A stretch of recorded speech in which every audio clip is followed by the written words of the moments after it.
Hi guys, good morning. Sobrang aga. Wala na naman akong tulog. Obo ng obo, hindi makatulog yung isa. Bangon ako ng bangon. Kasi suka siya ng suka. Yung kain lang niya kahapon is yung ano lang. Salad lang. And yan. Anyway guys, ito na okay na to. Na-boil na siya. So, ito yung ginagawa ko guys. Ito yung kahapon. Dinagdagan ko ng tubig. And then, nilagay ko lang siya sa loob ng oven. Para hindi daganan ng kung anong mga hinayupak dito. Daga. Baka may daga. Wala na kasing tao dito at saka wala ng pusa, you know.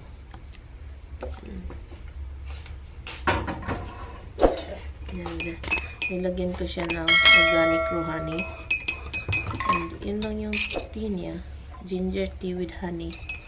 Ano ako guys na hindi ko alam kasi nga, sabi ko sa inyo kahapon, dalhin siya sa doktor. Sabi ko, bigyan kita ng tea and then mag-ready ka kasi dadalhin kita sa doktor. Ayaw kong pumunta ng doktor. Yun na. Siya na yung nagsabi. Kasi ayaw kong i-force kasi ayaw kong maging away. Masama pa yung pakiramdam niya, mag-away pa kami. Ano na kung ano yung gusto niya. Sabi ko, ikaw naman yung nagdala ng katawan mo.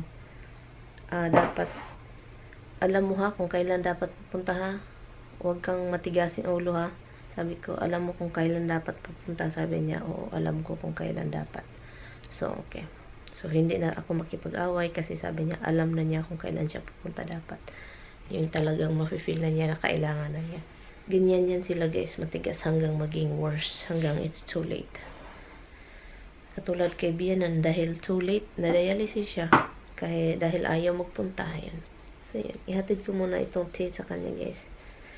Oh my God. Hala, guys, natakot ako, guys. Galing ako sa taas, ihatid ko sana ito. So, ngayon, andun ako sa hallway. Nakatindig ako, nandun ako sa hallway. So, ang nangyari, natulog, humihilik. So, hindi ako pumasok. So, andun ako sa hallway, nakaganon. Kung talaga bang magising siya kasi ibigay ko to, sabi ko mamaya na lang kasi sobrang init. Kung magising na siya, kung marinig ko na siyang mag-cough. So, ganun ako. Akala ko may TV. So, guys, nakakatakot po itong bahay talaga. Totoo talaga yung sinabi ni Tami na may mga maririnig siya, na ini-ignore niya lang. So, meron akong naririnig, sabi pa, huh? Hello? What? Stop it, it's me. Akala ko TV, movie ba? Sabi ko, ilang beses yun guys, sabi ko, ano ba to eh? Anong movie yan eh? Parang tinutuok. Huh? Ganun. Huh? So, ganyan. So, dandan akong pumasok sa kwarto. Ginaginom ko, wala mang TV, patay. Sus, ginom ko. Sabi ko, nagmamadali akong pumunta dito, sabi ko, ano ba tong bahay na to eh? Hindi ito, noon mayroon akong maririnig. Nung matagal na kasi ako dito sa bahay na to, meron akong naririnig sa taas, sa third floor. Something ba, parang something may naglalakad, ganun. Pero hindi ko na, binawali-wala ko lang yan. Kasi palagi naman ako dito mag-isa noon. Or kami ni Bianan, or mostly, andito si Bianan, ako lang dito mag-isa sa taas, palakad-lakad. So, ngayon nawala na talaga si Bianan, wala na masyadong nakatira dito. Naririnig niya siya kahit saan. So, naririnig ko siya. Iwan ko. Tatlong boses. Ha? What? Ganun ba? Ha daw. And then, what? And then, yung una is, ganun. No, eh. So, nilapitan ko si Tami. Takbo ako dito sa baba. Sabi ko, mamaya ka na lang green ice, ginger tea. Mamaya ka na. It's 5 something. Almost 6 o'clock na. Yan, na maaga ako. Maaga akong nangasaba sa aso. nagbasa ako ng mga comments sa latest, sa pinakalit. So, ngayon na vlog. I know po, hindi lang kayo yung gustong ipaano si Tami, ipadala sa doktor, sa hospital, sa ER, sa specialist, whatever is that. Guys, kahit anong gawin mo, kung yung taong may sakit, alam niya yung katawan niya, kahit sa tingin mo sobrang lala na, yung parang worried ka na, baka pneumonia na, God forbid, yung mga pinsan, yung kapatid, ganyan yan sila guys. Kahit yung ina noong buhay pa, hindi yan sila pupunta ng hospital hanggat something na may mangyari na worse. So yun siya. Una, asawa ako, diba? Dito kasi sa Amerika, iba kasi. Kahit naman sa Pilipinas, ganun din. Nasa sayo yan kung gusto kang magpunta or hindi. Yung iba, madadala lang sa hospital yung mga magulang natin, di ba? Dahil sa mga anak. Ganyan. Kailangan ka nang dalhin sa hospital, ganon. Dito guys, kahit ina pa nila, or anak, or asawa mo, basta kung ano yung gusto nila, yun yung sundin mo. Kasi hindi mo sila mafo-force. Meron kang sariling, sa sarili mo. Hindi siya, like, example, yung kaibiyanan. Hindi siya makatayo. Diba? Hindi siya makatayo sa upuan, ganun. Kailangan siyang alalayan. Gusto namin, galit na kami. Hindi pa rin siya nagpunta sa hospital. Hindi talaga. Napunta lang siya sa hospital, yung natagak siya. Kasi hindi nga makatayo Inalalayan papuntang bed, inalalayan. So, one morning, nahulog siya sa kama kasi gusto niyang tumayo, kasi gustong umihi. Yun. No, yun na yung time na wala na siyang choice kasi nagdugo na yung ilong. Yun sila. God forbid, sana hindi naman mangyari kay Tami. So, matigas lang mga ulo talaga mga tao dito. Or, may mga tao talaga ding mahilig magpa-like, I feel something, I wanna go to the hospital. Ganon. May mga ganon. May tao din na katulad kay Tami na ayaw. Sa family nila, ganon. May mga tao din na, may sakit yung tiyan ko, gusto kong magpa-hospital. Yun. Ganyan siya. So, I know marami sa inyong nagsasabi guys, kasi ako din, ilang beses ko na, kahit sinabi ko na sa inyo na hindi ko siya awayin, pero hindi ko siya inaaway, pero sabi ko, nagmamakaawa ako, mahinahon yung boses ko, kailangan ka talagang pumunta ng hospital, ganon. So, yun yung sabi ko. Pero sabi ko, bakit na lang kayo lahat, ganyan siya. Bakit na lang kayo lahat hospital yung So, yun, stop. And then, later on again, dahan-dahan na naman, punta tayo ng hospital. Ganon. Kailangan kang dalhin. I-drive kita, ganon. Hindi pa rin. So, ganyan lang yan, guys. Hindi mo siya ma-drug. Like, let's go na. Wala kang choice. Ganon. Hindi mo siya maganon. Kasi nasa Amerika po tayo, may mga po sila. Sari-sariling utak.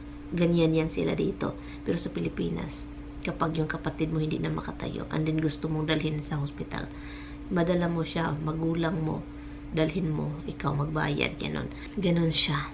Okay. Yeah, I know it's frustrating guys, as in yung naramdaman ko na yung parang ginaganon yung puso ko na nakikita siya nasasaktan, ganon. So yun siya, and yun lang yung mga ko, sobrang aga pa guys, so I will be right back. Babalikan ko kayo mamaya kung anong mangyari. Pinainom ko na siya ng tea. Nag-request siya ng hot pads ba sa likod. Kaso, meron kami andun sa yung electric, andun sa isang bahay. So ngayon, manual ko na lang siyang gagawin. Nag-init ako ng tubig, ilagay ko dito sa botelya. Hugasan ko lang yung sa labasan. It is 10:30 na guys.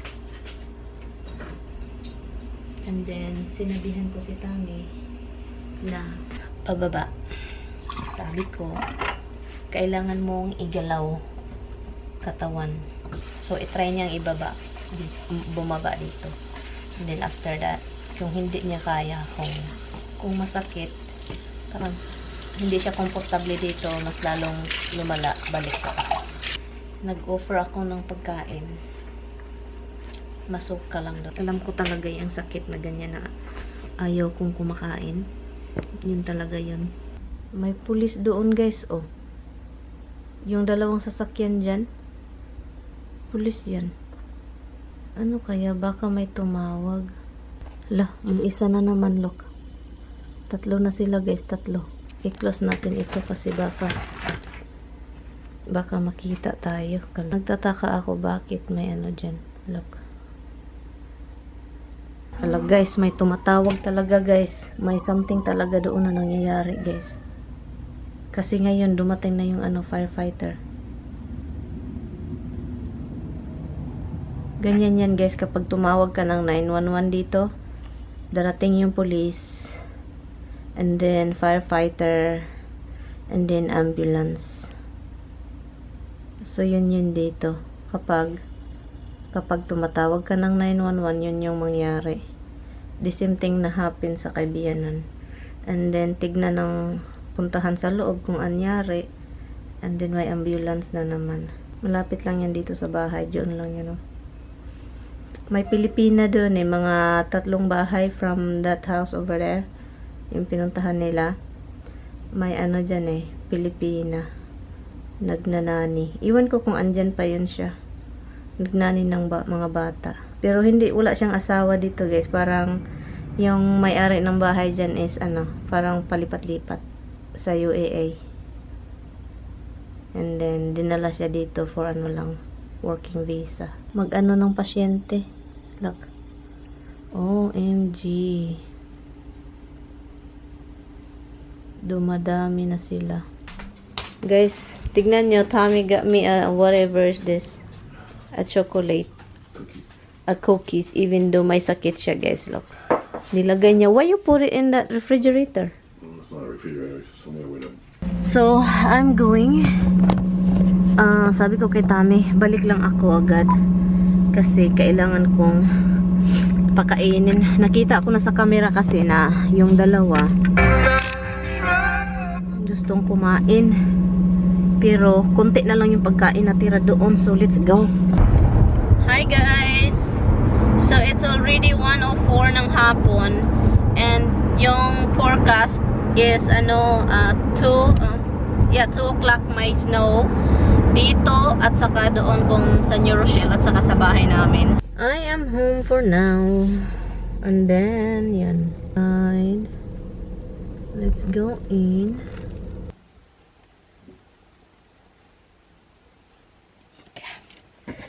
Kainin natin yung mga alaga natin. Naawa ako sa dalawa kasi wala na silang turkey. Walang turkey sa floor. Kapag na tayo, tapos na lahat. Hey, what are the two of you doing? Hello? Pinakain ko na yan sila, guys. Hi! Pinakain na yung mga baby ni mama. Pinakain ko na yun. Do you want music? Look, music, oh. Look.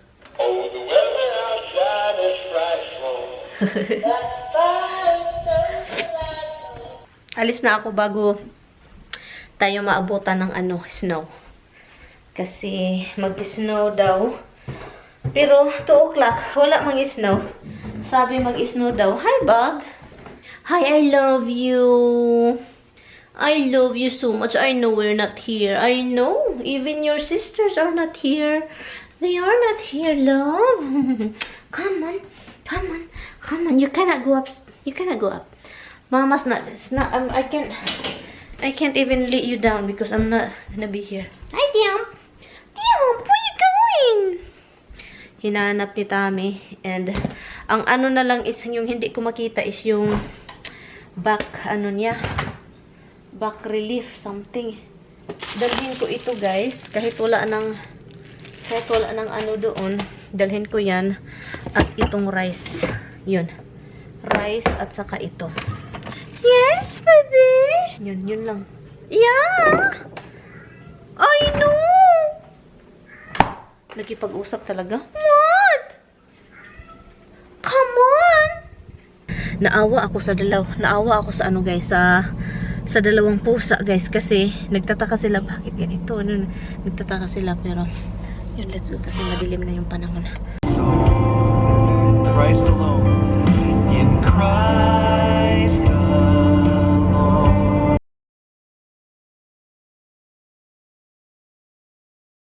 Hi guys, just got home guys, and sinabi ko kay Tami parang na-excited siya sa grilled cheese. So yun, hopefully meron tayong space dito para sa pagkain. Kailangan kumain, kararating ko lang. Nag-snow konti. Konti lang talaga yung snow. I know you guys are hungry, but I'm gonna prioritize your dada. I'm going to prioritize your dada. You need to eat something. He doesn't eat for today. And you guys eat this morning. And Dada doesn't. So, I know. Mag-grilled cheese lang ako, guys. Ala, parang wala man ako ditong butter. May butter ba dito?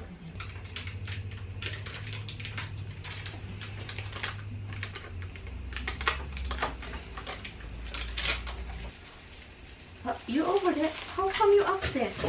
You're very fast, Roxy. Buti na lang dinala ko itong bread. I think I'm going to the store tomorrow again para bibili ng butter. Parang wala ng butter si Mr. dito.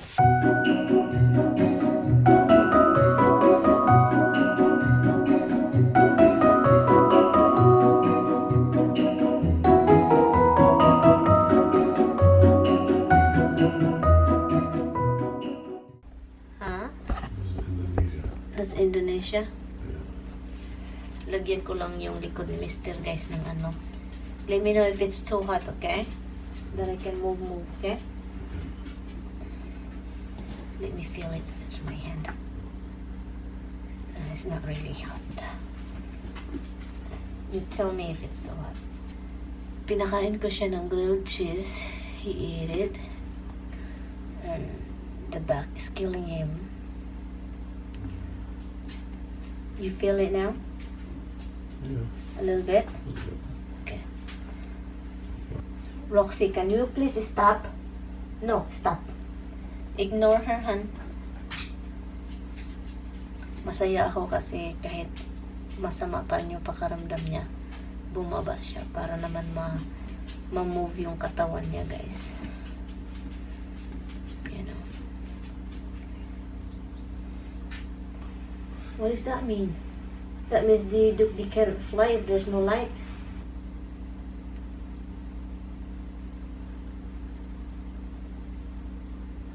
So, yung next agenda natin is pumunta na si Tami sa taas. Kasi kailangan niya niyang humiga. Yung likod niya hindi niya kinaya. So, yung ano natin agenda is maghanap ng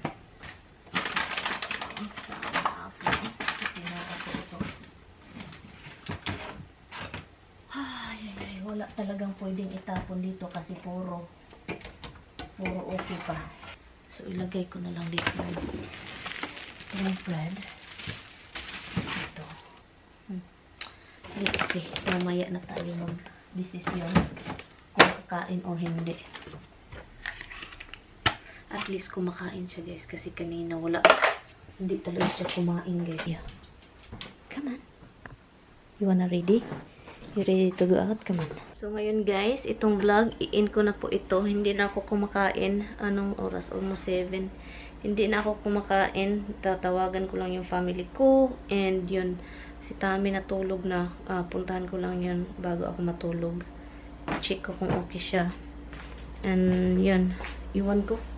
Parang nagutom ako na iwan. So yun guys, i-end ko na dito yung vlog. And salamat guys sa time ninyo guys. Pasensya na.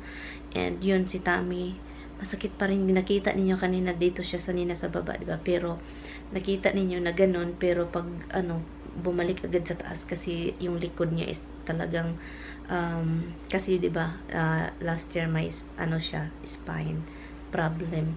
So, hindi yun naresolbahan. So, pabalik-balik yung sakit talaga. And then, kapag may sakit siya, parang yung likod isasabay din. And then, yun, matagal mawala yung sa likod.